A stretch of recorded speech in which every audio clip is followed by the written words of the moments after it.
भी फरिश्ता जमीन से मिट्टी न ला सका तो इतने में हजरत इजराइल अलैहिस्सलाम फरमाने लगे, ऐ अल्लाह ये काम मुझसे ही होना है। तो बस अल्लाह के हुक्म से हजरत इजराइल जमीन को आए और 3 अक़साम की मिट्टी को जमा किया, सुर्ख, सफेद और स्याह।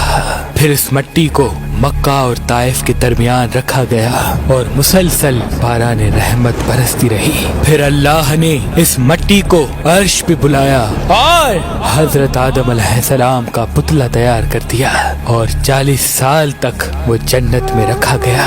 हर फरिश्ता उस मुजस्समे को देखता कि ये मिट्टी का बना हुआ पुतला कैसे चलेगा, कैसे बात करेगा, कैसे जिंदा होगा।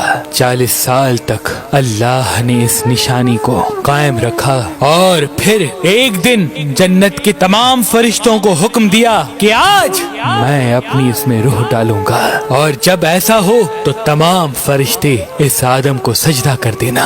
सब फरिश्ते हैरत से पुतले को देख ही रहे थे। इतने में अल्लाह ने इस मिट्टी के मुजस्समे में अपनी रूह डाली तो आदम अलैहिस्सलाम ने छींक ली और तमाम फरिश्ते सजदे में गिर के अल्लाह की तारीफ करने लगे सिवाय इब्लीस के, और वो तकब्बर और हसद कर बैठा। अल्लाह ने उसे अपनी दरबार से निकाल दिया।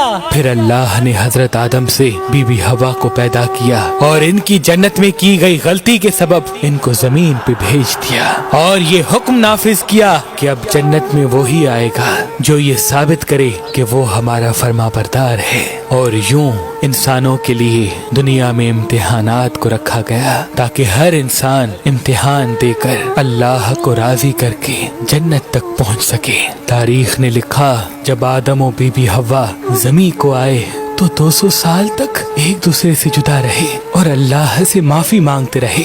बिलाखिर अल्लाह ने उनकी तौबा कबूल की। हजरत जिब्रील अलैहिस्सलाम उन्हें मक्का में जबल अरफात पर छोड़ आए और वो साथ रहने लगे। और फिर अल्लाह ने हजरत आदम को हुक्म दिया कि वो खाना काबा तामीर करें और हजरत जिब्रील और हजरत आदम ने मिलके एक घर का निशान कायम किया जिसको बाद में तामीर हजरत इब्राहीम अलैहिस्सलाम ने किया और जिसे आज भी अल्लाह का घर खाना काबा कहते हैं। हजरत आदम अलैहिस्सलाम जब जब अपनी खता को लेके पशेमान होते थे या अल्लाह की इबादत करना चाहते थे तो इस जगह आके अल्लाह का जिक्र करके अल्लाह को राजी किया करते थे। हजरत आदम अलैहिस्सलाम ने 960 बरस की जिंदगी पाई जबकि आदम अलैहिस्सलाम की जिंदगी 1000 साल की थी, क्योंकि जब आदम अलैहिस्सलाम जन्नत में थे तो अल्लाह ने हजरत आदम अलैहिस्सलाम को उनकी तमाम औलाद जिन जिन को नबूवत मिलनी थी उनकी शख्सियत और उनकी उम्र आदम अलैहिस्सलाम के नजदीक वाज़ेह कर दी। आपने जब हजरत दाऊद अलैहिस्सलाम की उम्र को 60 साल तक देखा तो अल्लाह से कहने लगे, ऐ अल्लाह मेरी उम्र के 40 साल मेरे पोते दाऊद को दे दे। तो यूं आपकी दुआ कबूल हो गई।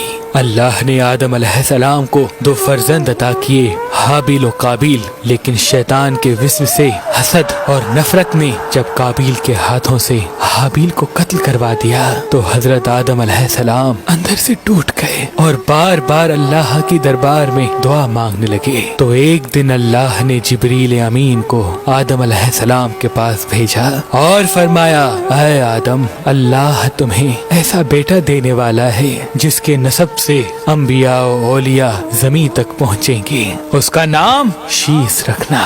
शीस का मतलब है अल्लाह का अता किया गया तोहफा। और यूं अल्लाह ने आदम की नस्ल को जमीन पे फैला दिया।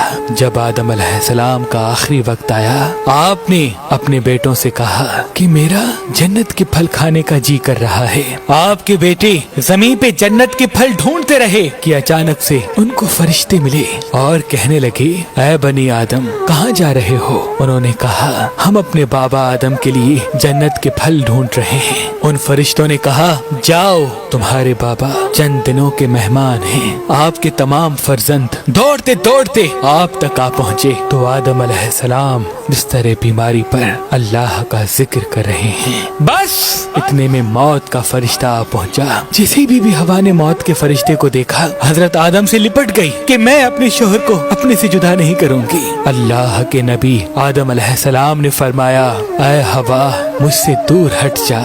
एक मर्तबा पहले भी तेरी